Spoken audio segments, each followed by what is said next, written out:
आता एक मोठी बातमी ज्या राष्ट्रवादीच्या नेत्यांची देवगिरी बंगल्यावर बैठक झालेली आहे। उपमुख्यमंत्री अजित पवार यांच्यासोबत 2 तास ही बैठक चाललेली आहे। महायुतीच्या जागा वाटपा संदर्भात या बैठकीत चर्चा झालेली आहे। राष्ट्रवादी 5 जागांपेक्षा अधिक जागांवर लढण्यास इच्छुक असल्याची माहिती सूत्रांकडून मिळते। राष्ट्रवादी 28 मार्चला लोकसभा उमेदवार जाहीर करण्याची शक्यता आहे। त्यामुळे राष्ट्रवादीला नेमक्या किती जागा दिल्या जातात ते मतदारसंघ कुठले असतात हे पाहणं महत्त्वाचं आहे। मात्र अद्याप जी ताजी अपडेट येत आहे त्याप्रमाणे राष्ट्रवादी 5 जागांपेक्षा अधिक जागांवर लढण्यास इच्छुक आहे।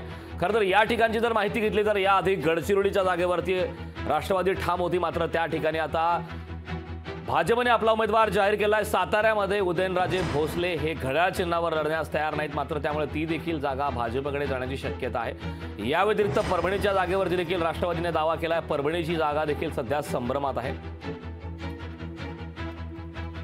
याबाबतचे ताजे अपडेट देण्यासाठी माझी सहकारी ज्योत्सना गंगणे आपल्यासोबत जोडलेली आहे। ज्योत्सना, अत्यंत महत्त्वाची अपडेट आहे, कारण महायुतीमध्ये जागा वाटपाचा मुद्दा मागच्या अनेक दिवसांपासून प्रलंबित आहे। सध्या सुद्धा राष्ट्रवादी 5 पेक्षा जास्त जागांवर आग्रही असल्याची माहिती मिळत आहे आणि या संदर्भात 2 तासांपासून बैठक झाल्याची माहिती मिळते। याबाबत नेमकं सविस्तर काय सांगशील आणि कुठल्या अशा विशेष जागेवरती सध्या राष्ट्रवादी आग्रही आहे? करण अगदी बरोबर आहे। आपल्याला सगळ्यांना माहिती की महायुतीच्या जागा वाटपाच्या हालचालींना जो आहे तो वेग आलेला आहे।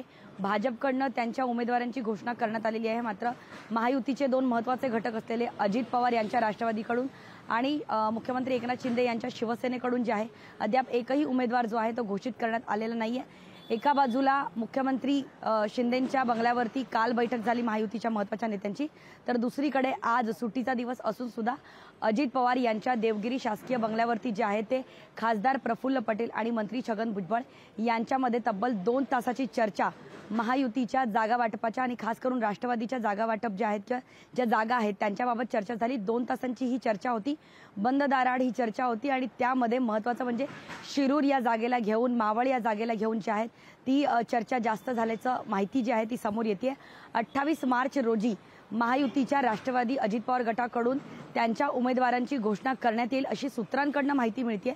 मात्र अजित पवार यांची राष्ट्रवादी जी आहे ती महायुतीमध्ये 5 लोकसभेच्या जागा निवडणुकीच्या रिंगणात उतरण्यासाठी इच्छुक असल्याचं वारंवार सांगण्यात येत आहे।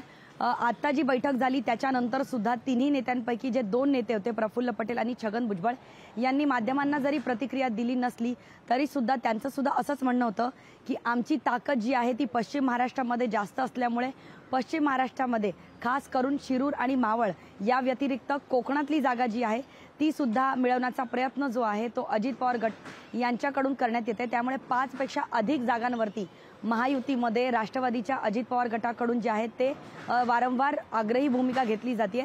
तर दुसरीकडे शिंदे जे आहेत ते सुद्धा त्यांच्या 13 जागांवरती ठाम आहेत। आज संध्याकाळी सुद्धा पुन्हा एकदा महायुतीच्या मग भाजप, मुख्यमंत्री एकनाथ शिंदे यांची शिवसेना आणि राष्ट्रवादी अजित पवार गट यांच्यामध्ये पुन्हा एकदा बैठक होण्याची शक्यता वर्तवली जाते।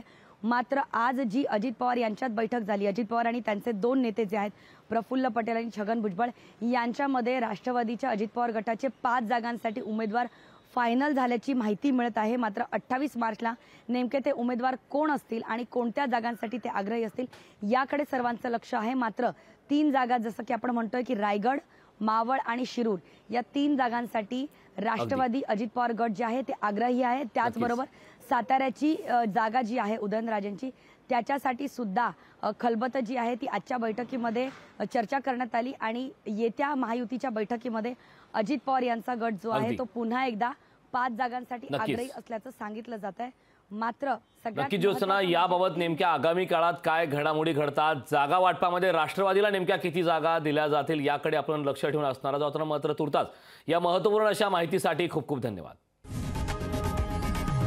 लोकशाही मराठी ऐका, पहा, जागरूक रहा।